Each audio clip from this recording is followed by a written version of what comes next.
Hey, what's going on, guys? Welcome back to another video, and today we're going to be going over the worst to best zombies maps on Call of Duty Black Ops 3 Zombies. I figured with the release of Black Ops 4 and some people are getting back into zombies, back into multiplayer, this would be a good video to put out, like, hey, what maps should we be playing, what maps shouldn't we be playing. Not like my opinion based, but difficulty wise, so like, and the most replayability. Because I figured a lot of people are going to be hopping back into multiplayer zombies to get ready for Black Ops 4 to come out in about 2 months. So I figured, hey, why not put out a list of hardest to easiest maps and replayability wise too at the same time. So starting off with the number 1 spot, we have Shadows of Evil. In my opinion, has to be the hardest map, but it does have a lot of replayability. But in opinion, for a beginner player, it is not a very friendly map for a beginner. It is a very hard map for a beginner, but it's still a fun map to play every once in a while. You have the 4 starting rituals you have to do to unlock Pack-a-Punch, and just doing that, if you don't know what you're doing, it's not easy.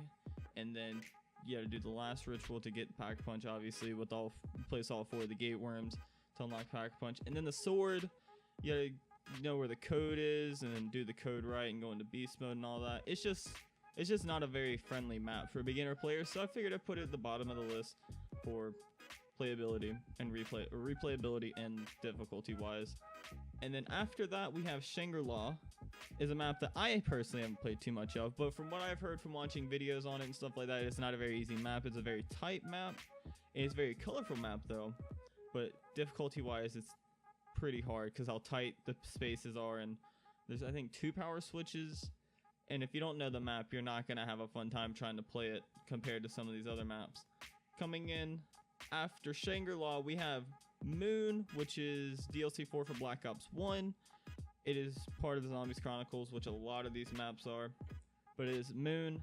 It is different from most zombies map just because the zero gravity feature, you can jump a lot higher, you move a little slower, I think, and then having to go back to Area 51 to get Juggernaut and Speed Cola and also to Pack-a-Punch. It is not the easiest map for beginner players compared to like some of these other maps that are going to be at the bottom of the list. Coming in after Moon, we have Zetsubo no Shima, also a very tight map in spaces. There's a generator thing you have to activate the generator to turn on the power, and then also from Pack-a-Punch you have to go down to the swim thing. And if you're not knowing what you're doing, it is not going to be very easy and fun for you to play. So replayability wise, I have no willing or wanting like drive to play the map, so I figured not a lot of people do. It was very easy Easter egg. Community solved it pretty quickly. So coming in after Zetsubo no Shima, we have Gorod Krovi, DLC 3 for Black Ops 3. The dragon, getting all the things that drop down, that can be a little difficult by yourself, especially if you don't know what you're doing. But it's not the worst thing to do. I've done it. A lot of people can do it, but like a new player, it's not super easy. The map isn't the most spacious. There's some spacious areas, but some places are kind of tight, so it's not the most difficult map, but it's also not the best map in my opinion to play. Coming in after Gorod Krovi, we have Revelations DLC 4. Playability wise, if you know what you're doing, it's a very easy map, but if you have no idea what you're doing, it's not that easy. Very easy to get high rounds on the map, but if you're just playing, you know, to go to like round 20, 25, there's not a lot of running room. If you're going for like round like 100 or something, it's very easy to just camp in a corner.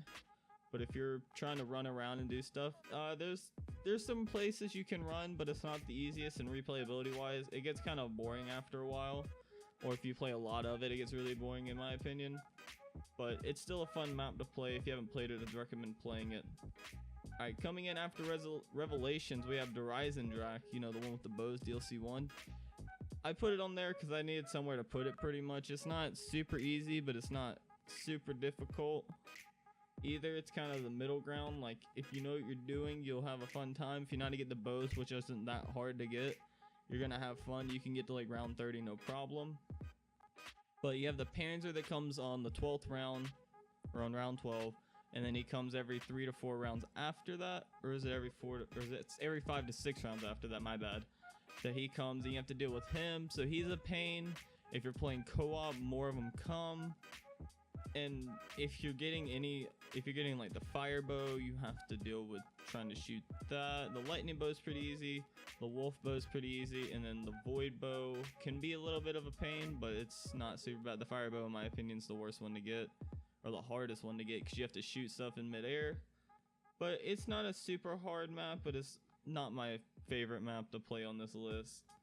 Alright, coming in after Derision Drac, we have Origins, which is a fan favorite for everyone. I'm not saying it's a super hard map. Again, I just needed somewhere to place it because some of these other maps, in my opinion, are a little easier to play.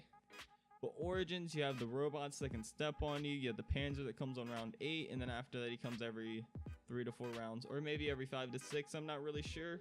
But also, you have stabs you have to get and upgrade the stabs if you want to go for like past round 25. You don't have to get them, but it makes it a lot easier to get to the higher rounds if you have them. So a lot of people try to get the Origin staffs. You got to turn on the generators. You got those generators 1 through 6. You have to turn on all 6 to get Pack-a-Punch, and each generator has a perk by it that the generator has to be on for you to get to the perk or to use the perk. So yeah, and then these guys will come to take your generators if you have more than 4 generators on, and they will turn the generators off, and you will lose ability to the perk, I'm pretty sure. Alright, coming in after Origins, we have Barucht, which is an older map, a World at War map. It is a very tight map, and if you're playing co-op, there's a chance you and your team, if you're playing 2 players, a chance you and your teammate won't spawn with each other. If you're playing 3 player, for sure one of your teammates are going to spawn with each other, and 4 player 2 and 2 split, because it is the only map to have 2 different spawns.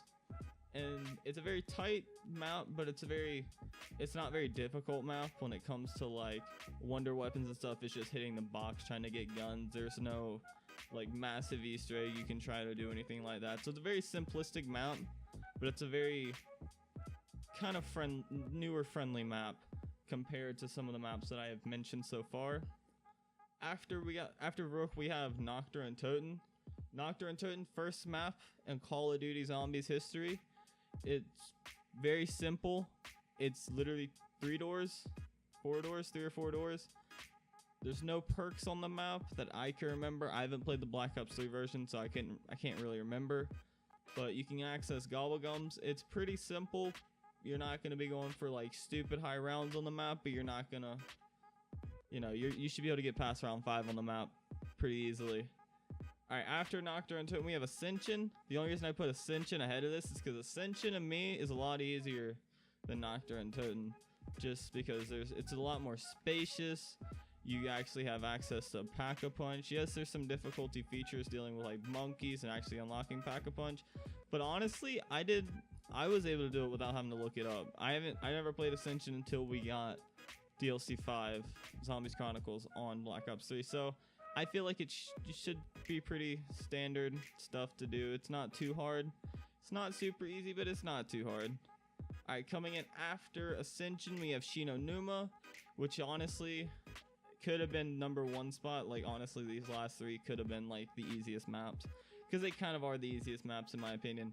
Shi No Numa, very easy map. It's very spacious, very live and colorful. Replayability wise, it could be a little bit better because there's no like Easter eggs to do, but there is a wonder weapon. You can get the I can't remember what it's called, the Wunderwaffe. That's it. You can get the Wunderwaffe on the map. The perks spawn different locations each time you play the map, so that's the one thing I guess about it. You're not always gonna get perfect perk spawn locations, but you learn to deal with it. Alright, coming in after Shi No Numa, we have Kino der Toten. I don't know why I couldn't pronounce it. Kino der Toten, old map. Black Ops 1 is a very, very fun, good map. It's very easy, but it's still a good map to play. Once you learn how to, it's a very good map to learn how to play zombies on. Like, learning how to train, learning how to control zombies is so much fun to play. And once you really learn how to control zombies and learn how to horde, the map just, like, zombies in general just becomes so much more fun. Because, like, once you can learn how to, like, which ways to run and get out of situations, you get better at the game each time. So, like, you say a zombie's coming at you, you learn the proper way to get out of the situation. Boom, there's something you've learned there, something that's going to stick with you when you play another game of zombies, that you're just going to help improve your skill level to become better and better at zombies. And Kino is a very good map to learn how to do that. But there is one map that I think is a lot easier than Kino, because on Kino you have to train, but on the Giant there's the catwalk. So obviously the easiest map in my opinion on Black Ops 3 has to be the Giant. Honestly, you sit up on catwalk with the KN and the HVK and boom, you have around 30 pretty easily. Even 35, maybe 40. Like if you sit up there with friends, 40 is not even like a joke. You could easily get to 40.